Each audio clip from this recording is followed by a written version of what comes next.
ಇವತ್ತು ಕರ್ನಾಟಕ ರಾಜ್ಯದ ಎಲ್ಲ ಜಿಲ್ಲೆಯ ಹೆಡ್ ಕ್ವಾರ್ಟರ್ಸಲ್ಲೂ ಕೂಡ ಏನು ಕಾಶ್ಮೀರದಲ್ಲಿ ಏನು ಒಂದು ದುರ್ಘಟನೆ ನಡೆದಿದೆ, ಅವ್ರಿಗೆ ಗೌರವ ಸಲ್ಲಿಸಬೇಕು, ಆತ್ಮಕ್ಕೆ ಶಾಂತಿ ಕೊಡಬೇಕು ಅಂತ ಹೇಳಿ ಸಾಯಂಕಾಲ ಎಲ್ಲ ಜಿಲ್ಲಾ ಕೇಂದ್ರಗಳಲ್ಲಿ ಒಂದು ಕ್ಯಾಂಡಲ್ ಲೈಟ್ ಮೆರವಣಿಗೆ ಮಾಡಬೇಕು, ಪಂಜಿಟ್ಕೊಂಡು ಅವ್ರ ಆತ್ಮಕ್ಕೆ ಶಾಂತಿ ಕೋರುವಂಥ ಕೆಲಸ ಮಾಡಬೇಕು ಅಂತ ಹೇಳಿ ಕಾಂಗ್ರೆಸ್ ಪಕ್ಷ ಈಗಾಗಲೇ ಸೂಚನೆ ಕೊಟ್ಟಿದೆ. ನಾನೆಲ್ಲರಿಗೂ ಕೂಡ ಮೆಸೇಜ್ ಕೊಟ್ಟಿದ್ದೇನೆ. ಆ ಪ್ರಕಾರ ಎಲ್ಲರೂ ಕೂಡ ಈ ಸಂದರ್ಭದಲ್ಲಿ ಮಾಡಬೇಕಾಗಿದೆ. ತೀವ್ರವಾಗಿ ಕಾಂಗ್ರೆಸ್ ಪಕ್ಷ ಖಂಡಿಸ್ತದೆ. ಸರ್ಕಾರ, ಕೇಂದ್ರ ಸರ್ಕಾರ ತೆಗೆದುಕೊಂಡಂಥ ಎಲ್ಲ ಕ್ರಮದ ಬಗ್ಗೆ ನಮ್ಮ ಪಕ್ಷ ನಾವು ಈ ದೇಶದ ಐಕ್ಯತೆ, ಸಮಗ್ರತೆ ಮತ್ತು ಶಾಂತಿಯನ್ನು ಕಾಪಾಡಲಿಕ್ಕೆ ಎಲ್ಲ ಸಹಕಾರವನ್ನು ಕೊಡಲಿಕ್ಕೆ ನಾವೆಲ್ಲ ನಮ್ಮ ಪಕ್ಷ ಬದ್ಧವಾಗಿದೆ. ಇದನ್ನು ತಿಳಿಸ್ಲಿಕ್ಕೆ ಬಯಸ್ತಾ ಇದ್ದೇನೆ. ಎರಡನೇದು, ಇವತ್ತು ನಾನು ಯೂತ್ ಕಾಂಗ್ರೆಸ್ ಒಂದು ಟ್ರೈನಿಂಗ್ ಕ್ಯಾಂಪ್ ನಡೀತಾ ಇದೆ, ಅದರಲ್ಲಿ ನಾನು ಪಾರ್ಟಿಸಿಪೇಟ್ ಮಾಡ್ತಾ ಇದ್ದೀನಿ. ಜೊತೆಗೆ KRSನಲ್ಲಿ ಕಾವೇರಿ ಆರತಿ ಮಾಡಲಿಕ್ಕೆ ಈಗಾಗಲೇ ನಿನ್ನೆ ಕ್ಯಾಬಿನೆಟಲ್ಲಿ ಸುಮಾರು 98 ಕೋಟಿ ರೂಪಾಯಿ ಮೀಸಲಾಗಿಟ್ಟಿದ್ದೇವೆ. ನಮ್ಮ ಧಾರ್ಮಿಕ ದತ್ತಿ ಇಲಾಖೆ, ಟೂರಿಸಂ ಡಿಪಾರ್ಟ್ಮೆಂಟು, ನೀರಾವರಿ ಮತ್ತು BWSSP ಅವರು 4 ಜನ ಸೇರಿ ಒಂದು ಸಮಿತಿಯನ್ನು ಕೂಡ ನಾನು ರಚನೆಯನ್ನು ಮಾಡಿದ್ದೇನೆ. ನಾನು ಫೈನಲ್ ಸ್ಪಾಟ್ ಎಲ್ಲಿ ಮಾಡಬೇಕು, ಯಾವ ರೀತಿ ಮಾಡಬೇಕು ಅಂತೇಳಿ ನಿನ್ನೆ ಒಂದು ಮೀಟಿಂಗ್ ಕೂಡ ನಾನು ಮಾಡಿದ್ದೇನೆ. ಅವ್ರಿಗೆಲ್ಲ ಈಗ ತೋರಿಸ್ಲಿಕ್ಕೆ ಜಾಗನ ಎಲ್ಲೆಲ್ಲಿ ಮಾಡಬೇಕು ಅಂತ ಅವರು 2-3 ಆಪ್ಷನ್ಸ್ ರೆಡಿ ಮಾಡಿದರು. ಫೈನಲೈಸ್ ಮಾಡಲಿಕ್ಕೆ ನಾನು ಹೋಗ್ತೇನೆ. ಸರ್, ಈಗ ಕಾಶ್ಮೀರ ಘಟನೆಯಲ್ಲಿ ಕೇಂದ್ರ ಭದ್ರತಾ ವೈಫಲ್ಯನ ಒಪ್ಪಿಕೊಂಡಿದೆ ಅಂತ ಹೇಳಿ ನಾನು ಅದನ್ನು ಎಲ್ಲ ಕಂಪ್ಲೀಟ್ ಕಾವೇರಿ ಆರತಿಗೆ ಸಿದ್ಧತೆಯನ್ನು ನಾನು ಮಾಡ್ಕೊಳ್ತಾ ಇದ್ದೇನೆ. ಮತ್ತು ಈಗಾಗಲೇ ದಸರಾಗೆ ಒಂದು ವಿಶೇಷವಾಗಿ ಆ್ಯಡ್ ಮಾಡಬೇಕು, ಸ್ವಲ್ಪ ವಿನೂತನವಾಗಿ ಸ್ವಲ್ಪ ಆಲ್ಟ್ರೇಷನ್ ಮಾಡಬೇಕು, ಹಳೆ ಪದ್ಧತಿಗಳನ್ನ ಸ್ವಲ್ಪ ಚೇಂಜ್ ಮಾಡಬೇಕು, ಹೊಸ ಜನ್ರೇಷನ್ಗೆ ಅಂಥೇಳಿ ಕೂಡ ಸಲಹೆ ಕೊಟ್ಟಿದ್ದೇನೆ. ಸದ್ಯದಲ್ಲೇ ಮುಖ್ಯಮಂತ್ರಿಗಳು ಕೂಡ ಒಂದು ಮೀಟಿಂಗ್ ಮಾಡೋಣ ಅಂತ ಹೇಳಿದ್ದಾರೆ. ಕಮಲ ಕೂಡ ಅದು ನಮ್ಮ ರಾಜ್ಯದ ಒಂದು ಶ್ರೇಷ್ಠವಾದಂಥ ಒಂದು ನಮ್ಮ ಕರಾವಳಿ ಪ್ರದೇಶದ ಒಂದು ಕ್ರೀಡೆ ಅದು ಕೂಡ ಇಲ್ಲಿ ಮೈಸೂರು ದಸರಾ ಸಂದರ್ಭದಲ್ಲಿ ಪ್ರಾರಂಭ ಮಾಡಬೇಕು ಅಂತ ಜಿಲ್ಲಾಧಿಕಾರಿಗಳಿಗೆ ಜಾಗ ಐಡೆಂಟಿಫೈ ಮಾಡಬೇಕು ಅಂತ ಹೇಳಿದ್ದೇನೆ. ಅದು ಒಂದು ಕಾರ್ಯಕ್ರಮ ಹೇಳಿ. ಈಗ ಕೇಂದ್ರ ಭದ್ರತಾ ವೈಫಲ್ಯವನ್ನು ಕಾಶ್ಮೀರ ವಿಚಾರದಲ್ಲಿ ಇವತ್ತು ಒಪ್ಪಿಕೊಂಡಿದೆ. ಭದ್ರತಾ ವೈಫಲ್ಯ ಆಗಿರೋದಕ್ಕೆ ಇದು ಘಟನೆ ಆಗಿರೋದು.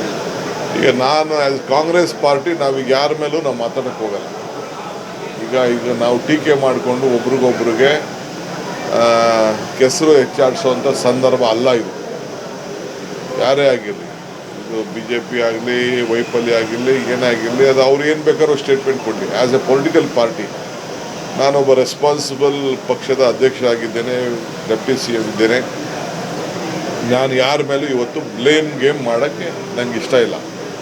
ನಾವು ಇದಕ್ಕೆ ಸದ್ಯಕ್ಕೆ ನಾವು ಫಸ್ಟು ಜನರಿಗೆ ಶಾಂತಿ ಎಲ್ಲೂ ಕೂಡ ಅದರಿಂದ ರಾಜ್ಯಗಳಲ್ಲಿ ಎಲ್ಲೇ ಆಗಲಿ ಯಾರು ಒಬ್ಬರು ಮಾತಾಡೋಕ್ಕೆ ಹೋದರೆ ಬೇರೆಯವರೆಲ್ಲ ಅದನ್ನು ಲೀಡ್ ಮಾಡಿಕೊಂಡು ಬೆಳಗ್ಗೆ ಸಾಯಂಕಾಲ ನಮ್ಮ ಮಾತುಗಳೇ ಹಾರ ಆಗ್ತದೆ. ಅದು ನನಗೆ ಇಷ್ಟ ಇಲ್ಲ. ನಮಗೆ ಜನರಿಗೆ ನೆಮ್ಮದಿ ಇಂಪಾರ್ಟೆಂಟ್. ಯಾರೋ ಒಂದಷ್ಟು ಜನ ದುಷ್ಟರ್ಮಿಗಳು ಮಾಡಿದ್ರು ಅಂಥೇಳಿ ನಾವೆಲ್ಲ ಅದಕ್ಕೆ ಬಲಿಯಾಗಬಾರ್ದು. ಹೊರಗಡೆ ದೇಶದವ್ರು ಬಂದು ನಮ್ಮಲ್ಲಿ ಶಾಂತಿ ಮಾಡ್ತಾರೆ, ಅದಕ್ಕೆ ನಾವು ಜಗಳ ಮಾಡೋಕ್ಕಾಗ್ತದ? ಅವ್ರನ್ನ ಫಸ್ಟು ನಾವು ಮುಗಿಸೋವಂಥ ಕೆಲಸ ಈಗಾಗಲೇ ಸರ್ಕಾರ ಮಾಡ್ತೀವಿ ಅಂತ ಸಂಕಲ್ಪ ಮಾಡಿದ್ದಾರೆ. ನೀವು ಮಾಡಿ ಅಂತ ನಾವು ಹೇಳಿದ್ದೇವೆ. ಇಟ್ ಈಸ್ ಅವ್ರಿಗೆ ಬಿಟ್ಟಿದ್ದದು.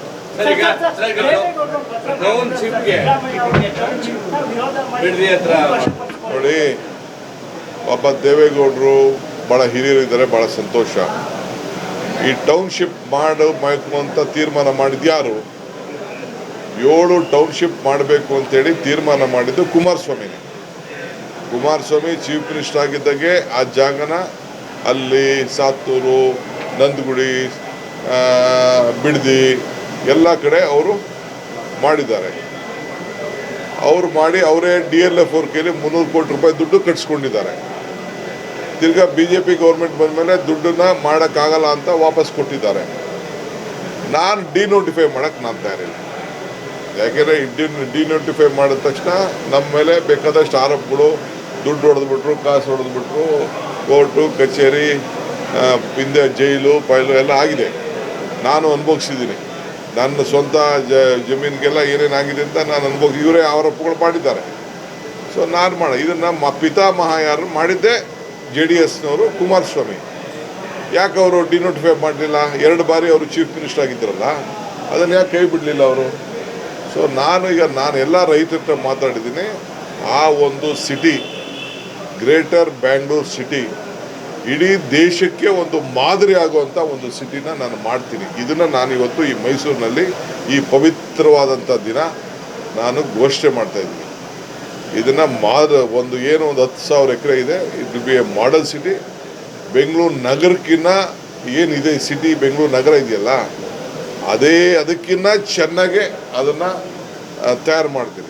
ಯಾವುದು ಡೆಲ್ಲಿ ಮಾದರಿ, ಚಂಡೀಗಢ ಮಾದರಿ ಅಂತ ಏನು ನಾವು ಮಾತಾಡ್ತೀವಲ್ಲ, ಆ ರೀತಿ ನಾನು ಕೂಡ ಭಾಳ ದೊಡ್ಡ ದೊಡ್ಡ ರೋಡಲ್ಲಿ ಭಾಳ ಆಕರ್ಷಣೆಗೆ. ಆಮೇಲೆ ರೈತರು ಕೂಡ ನಾನು ಆಸ್ತಿ ಕಳ್ಕೊಂಡೋದಕ್ಕೆ ಅದಕ್ಕೆ ಪರಿಹಾರ ಆಗಲಿ, ಭೂಮಿ ಆಗಲಿ, 2 ಆಪ್ಷನ್ನು. ಇಲ್ಲ ದುಡ್ಡು ಬೇಕಾದ್ರೆ ತೊಗೊಳ್ಬೋದು, ಇಲ್ಲಾಂದರೆ ಆಲ್ಟರ್ನೇಟಿವ್ ಅದಕ್ಕೆ ಈಕ್ವಲೆಂಟು ಏನು ನಾವು ಡೆವಲಪ್ ಲ್ಯಾಂಡ್ ಕೊಡ್ತೀವಿ ಅದನ್ನು ತೊಗೋಬೋದು. ಅದಕ್ಕೆ ಅವ್ನಿಗೆ ರೈತ ಭಾಳ ಖುಷಿ ಪಡಬೇಕು. ನನ್ನ ಆಸ್ತಿ ಹೋದರೂ ನನಗೆ ಉಳ್ಕೊಂಡಿದ್ದ ಆಸ್ತಿಲಿ ನನಗೆ ಎಂಥ ಬೆಲೆಯನ್ನು ಕೊಡಿಸಿದ್ದಾರೆ ಈ ಸರ್ಕಾರ ಅಂತ ಖುಷಿ ಪಡಬೇಕು. ಆ ರೀತಿ ಮಾಡ್ತೀನಿ. ರಾಜಕೀಯವಾಗಿ ನಾವೇನು ಮಾಡಿದ್ರೂ ವಿರೋಧ ಮಾಡ್ತಾರೆ. ರಾಜಕೀಯವಾಗಿ ಏನು ಮಾಡಿದ್ರು ವಿರೋಧ ಮಾಡ್ತಾರೆ. ಅವರೇ ಮಾಡಿದಂಥ ತೀರ್ಮಾನ. ನಾನು ಇಷ್ಟೇ ಕೇಳ್ತೇನೆ, ಅವ್ರ ಮಗನ ಕೈಲಿ ಯಾಕೆ 2 ಬಾರಿ ಮುಖ್ಯಮಂತ್ರಿ ಆದಾಗ ಇದನ್ನು ಕೈ ಬಿಡಲಿಲ್ಲ? ಇದಕ್ಕೆ ಅವ್ರು ಉತ್ತರ ಕೊಟ್ಟು. ಸರ್, ವಿರೋಧ ಒಂದ್ ಕಡೆ, ಸಹಕಾರ ಸಿಗುತ್ತಾ ಅಂತ? ಯಾಕಂದ್ರೆ ರಾಮನಗರ ಹೆಸರು ಬದಲಾವಣೆ ಸಂದರ್ಭದಲ್ಲಿ ಸಹಕಾರ ಸಿಗುತ್ತಾ ಅಂತ ಎಲ್ಲರೂ. ರಾಮನಗರ ಹೆಸರನ್ನ ಹೆಂಗ್ ಮಾಡಬೇಕು, ಏನು ಮಾಡಬೇಕು ಅಂತ ನನಗೆ ಗೊತ್ತಿದೆ. I will do it. It is south, it is Bangalore district. ನಾವ್ಯಾರು ಹೊರಗಡೆಯಿಂದ ಬಂದು ನಮ್ಮ ಹೆಸರು ಕೊಡಿ ಅಂತ ಕೇಳ್ತಾರೆ. ನಮ್ಮ ಹಕ್ಕು, ನಮ್ಮ ಹೆಸರು ನಮ್ಮ ಹಕ್ಕು. ನಮ್ಮ ತಂದೆ ತಾಯಿ ಹೆಸರನ್ನ ಚೇಂಜ್ ಮಾಡ್ಕೊಳಕ್ಕಾಗ್ತದಾ? ನಮ್ಮ ಜನ್ಮ ಕೊಟ್ಟಂಥ ಹೆಸರನ್ನ ಚೇಂಜ್ ಮಾಡೋಕ್ಕಾಗ್ತದಾ? ಅಫಿಡೇವಿಟ್ ಎಲ್ಲ ಹಾಕೊಳ್ಳೋದೆಲ್ಲ ಟೆಂಪ್ರರಿ. ನಾನು ಅದನ್ನು ಏನು ಮಾಡಬೇಕು ಅಂತ ನನಗೆ ಗೊತ್ತಿದೆ. ಈಗ I don't want to debate that issue. ಏನಾರು ಅಂದ್ಕೊಳ್ಳಿ ಬಿಡಿಯಪ್ಪ, ಪ್ರೀತಿ ಜಾಸ್ತಿ ನನ್ನ ಮೇಲೆ, ಪ್ರೀತಿ ಜಾಸ್ತಿ. ಸೊ ಅದಕ್ಕೆ ನಾನು ದೇವೇಗೌಡರಿಗೆ ನಮ್ರತೆಯಿಂದ ಮನವಿ ಮಾಡ್ಕೊಳ್ತೀನಿ. ನಿಮ್ಮ ಮಗನೇ ಮಾಡಿದ್ದು, ನಿಮ್ಮ ಕಾಲದಲ್ಲೇ ಆಗಿದ್ದು. ನೀವು ಹಾಕಿದ್ನ ಮುಂದುವರಿಸ್ತಾ ಇದ್ದೀವಿ. ಕಾವೇರಿ ಆರತಿ ವಿಚಾರವಾಗಿ ಈ ಸಲ ಮುಖ್ಯಮಂತ್ರಿ ಆಗ್ತಾರೆ. ಕಾವೇರಿ ಆರತಿ ವಿಚಾರವಾಗಿ ಗಂಗಾರತಿ ಉತ್ತರ ಭಾರತದಿಂದ ದಕ್ಷಿಣ ಭಾರತಕ್ಕೆ ಕಾವೇರಿ, ಸೊ ಎಷ್ಟು ಮಹತ್ವ ಇದೆ ಮತ್ತು ಯಾವ ರೀತಿ ಇದಾಗುತ್ತೆ ನೋಡಿಯಪ್ಪ. ಇದು ಧಾರ್ಮಿಕವಾದ ವಿಚಾರ. ನಮ್ಮ ಕಾವೇರಿ ಜೀವನದಿ. ಆ ಕಾವೇರಿಯಿಂದ ನಾವು ತಮಿಳುನಾಡವರು, ಕೇರಳ ಅವರು, ನಮಗೆಲ್ಲ ಇದೊಂದು ಜೀವನದಿ. ಅನುಕೂಲ ಆಗ್ತಾ ಇದೆ. ಕುಡಿಯೋಕ್ಕೆ ನೀರು ಸಿಗ್ತಾ ಇದೆ, ವ್ಯವಸಾಯಕ್ಕೆ ಸಿಗ್ತಾ ಇದೆ, ಫ್ಯಾಕ್ಟ್ರಿಗಳು ಸಿಗ್ತಾ ಇದೆ, ಬೆಂಗಳೂರು ನಗರ ಸಿಗ್ತಾ ಇದೆ. ಆ ತಾಯಿಯ ಪ್ರಾರ್ಥನೆ ಮಾಡಬೇಕು. ಪ್ರಯತ್ನ ವಿಫಲ ಆಗ್ಬೋದು, ಪ್ರಾರ್ಥನೆ ವಿಫಲ ಆಗಲಿಕ್ಕೆ ಸಾಧ್ಯ ಇಲ್ಲ. ಅದಕ್ಕೆ ಆ ತಾಯಿಗೆ ಪ್ರಾರ್ಥನೆ ಮಾಡೋಂಥ ಒಂದು ಪದ್ಧತಿಯನ್ನು ನಾವು ಪ್ರಾರಂಭ ಮಾಡ್ತೇವೆ. ಇದರಿಂದ ಧಾರ್ಮಿಕ ದತ್ತಿ ಇಲಾಖೆ, ನಮ್ಮ ಕನ್ನಡ ಕಲ್ಚರು, ಟೂರಿಸಮ್ಮು, ಈ ನೀರಾವರಿ, BWSP ಎಲ್ಲ ಸೇರಿ ಈ ಕೆಲಸವನ್ನು ನಾವು ಮಾಡ್ತೇವೆ. ಪ್ರಾರ್ಥನೆ ಪ್ರಯತ್ನ ಕೇವಲ ಕಾವೇರಿಗ ಅಥವಾ ರಾಜಕೀಯವಾಗಿ ಇರುತ್ತಾ ಅಂತ ಹೇಳಿದ್ರೆ ನಿಮಗೂ ಒಳ್ಳೇದಾಗಲಿ ಅಂತ.